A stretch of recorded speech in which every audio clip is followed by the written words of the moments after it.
Você resolve o problema que você criou e Deus resolve os que você não criou. Então, existem experiências que você precisa passar para você ser melhor do que é hoje. Porque ninguém tropeça nas montanhas, sempre nas pedrinhas. O problema grande não te derruba, te fortalece. São o acúmulo dos probleminhas que fazem você fraquejar no caminho. Ser milionário é bom ou ruim? Bom. Também acho. Eu acho que ruimzão, pra trazer as contas. Também acho. Não poder botar os filhos numa escola boa. Eu acho muito ruim isso. Não é que um é melhor do que o outro, Sim. mas a vida é mais fácil. Agora, se ser milionário é tão bom, por que você nunca viu um milionário tentando te convencer a ser um milionário? Cara, você tem que ser milionário, mano. Não, vou te dar 10 milhões pra começar. Toma aqui, cara, você tem que ser. Não, você tá perdendo, você tem que vir para o nosso clube dos milionários. Se milionário é tão bom, por que ninguém tenta convencer o outro a ser milionário? Porque os resultados falam por si só. É verdade. Agora, o que é melhor? Deus ou ser milionário? Na minha concepção, cada um tem a sua, é Deus. Também. Se Deus é melhor do que ser milionário, por que eu tento enfiar Deus goela abaixo e o milionário não tenta enfiar os milhões goela abaixo? Sim.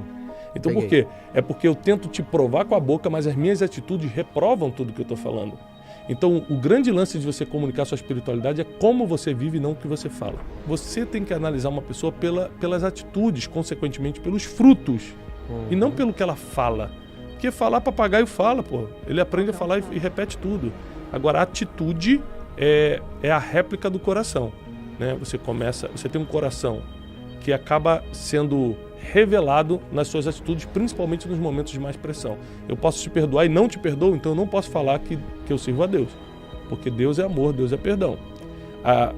Hoje eu estava gravando também um podcast lá no Brunecast e a gente estava falando sobre perdão. Eu falei assim, mas o cara errou, ele tem que pagar. Eu falei, claro que tem, calma. Eu não estou falando que você perdoar é não deixar ele pagar o preço que tem que pagar pelo que fez. Se fez algo, por exemplo, que é crime, vai preso, paga a conta. Perdoar é só você liberar no teu coração para você voltar a dormir. Exato. Uau. Entendeu? Uhum. O pai não pagou a pensão. Tem que ser preso porque é lei. Se tem que pagar a pensão, tem que ser preso. Perdoar não é ele não ser preso. Perdoar é você não perder noites de sono, você não morrer de ódio, ficar cheia de mágoa, cheia de amargura porque ele não pagou a pensão. Então, essa é a diferença de ter Deus de verdade, é pregar com as atitudes, né, do que quem simplesmente usa Deus na fala para ter algum resultado. Na parábola do filho pródigo, a história é o seguinte, então, é ilustrativo. O filho chega para o pai, um dos dois filhos, chega para o pai, o mais novo, fala assim, pai, me dá uma parte da minha herança. O pai era multimilionário, eu quero a minha parte da herança agora. E tem um versículo em Provérbios, que é o livro de Salomão, o homem mais sábio e mais rico historicamente que já passou, que diz que a maldição, quando é adiantada, a herança, quando é adiantada, vem a ser uma maldição.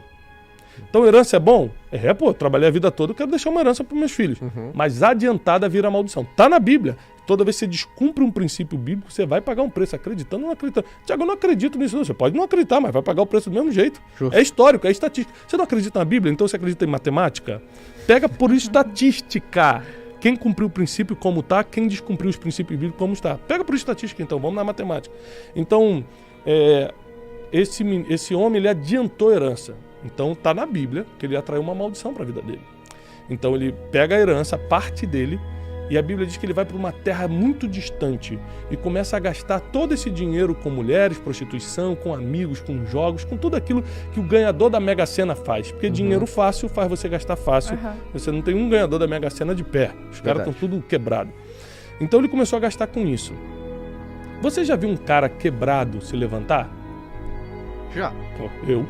Eu estava quebrado, me levantei. A Bíblia diz que ele quebrou.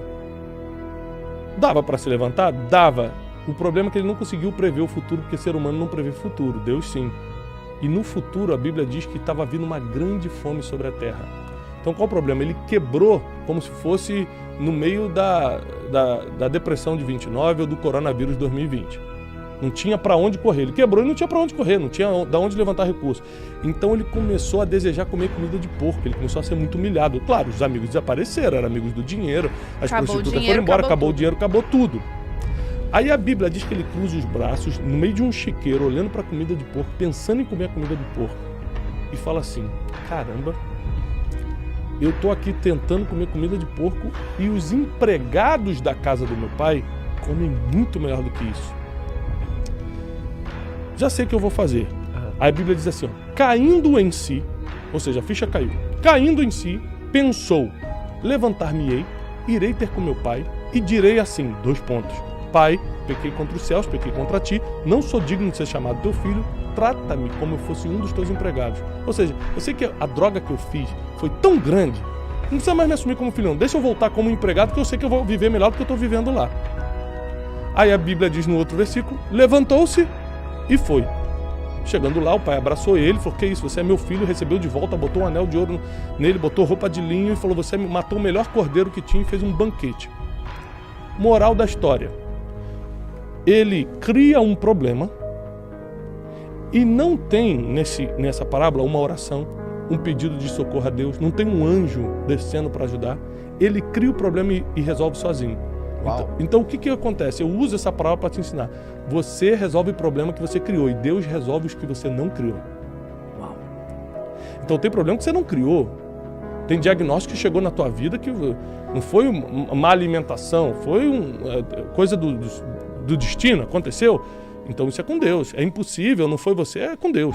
Agora, se eu posso pedir perdão para alguém que está ferido comigo, eu peço e resolvo, ao invés de falar, Deus, vai lá, dá um jeito nessa relação. Não é assim que funciona. Não é para ficar terceirizando, né? Não dá para terceirizar a fé, não dá para terceirizar. Você não manda em Deus. Você cumpre princípio e ele move em cima dos princípios, e não em cima de você.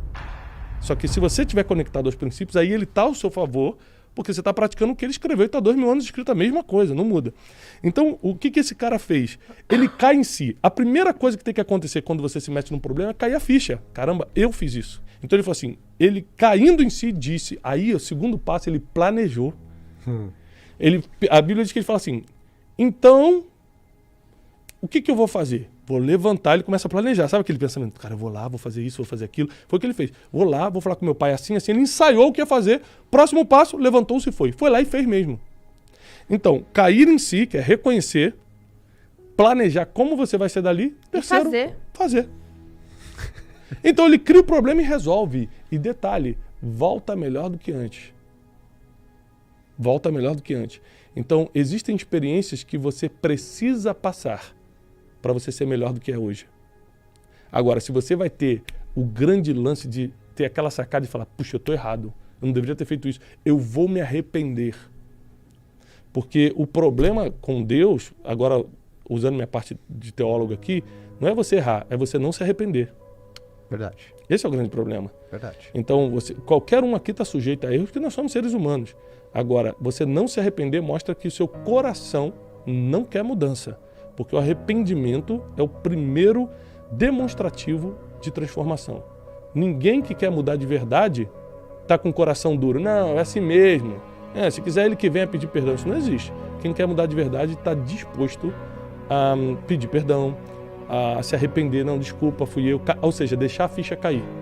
E esse é o grande ensinamento da parábola do filho pródigo que a gente pode utilizar em qualquer coisa. Se eu for falar para empresário, eu uso isso. Você criou um problema na sua empresa?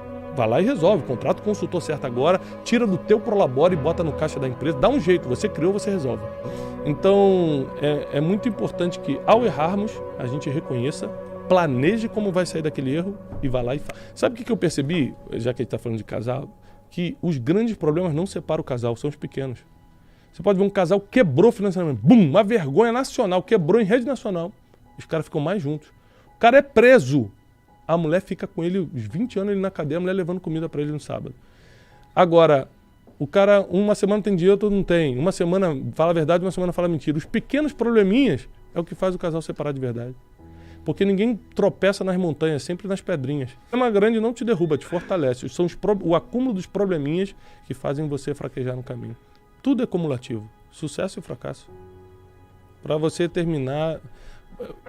Por exemplo, tem coisas que são fortes de falar, mas, por exemplo, quando você vê assim, você já viu casal que teve traição de uma das partes, se perdoaram e ficaram juntos e foram felizes para sempre? Sim ou não? Sim. Vários. Você já viu casal que teve traição e se separou e ficaram com ódio um do outro? Sim. Qual a diferença de um para o outro?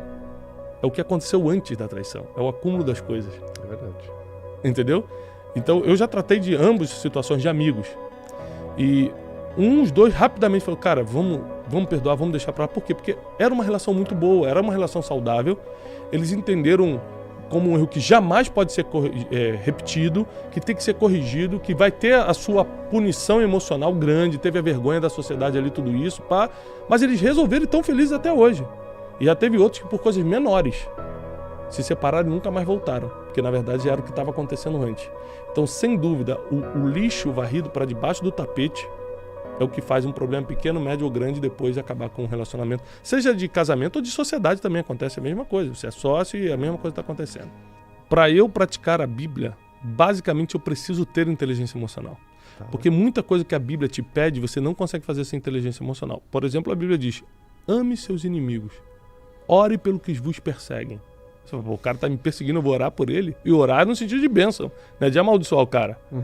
Você fala, cara, abençoa o cara, ele não sabe o que está fazendo. Então, como Jesus orava pelos inimigos, ó, Pai, perdoa, eles não sabem o que fazem. Sim. Ou seja, deixa pra lá, não condena eles por causa disso, não. Eu sei que eles estão errados, mas eles estão ignorantes, sabem o que estão fazendo. Isso é muito difícil. Então, é uma união entre o crescimento da sua espiritualidade com a sua inteligência emocional para você conseguir praticar a Bíblia. Quanto mais você se aproxima da Bíblia, naturalmente você tem mais inteligência emocional. Mas também você tem que buscar mais a inteligência emocional, inclusive a parte técnica mesmo da coisa, para poder entender mais a Bíblia. Ou ter força para praticar, vamos dizer assim.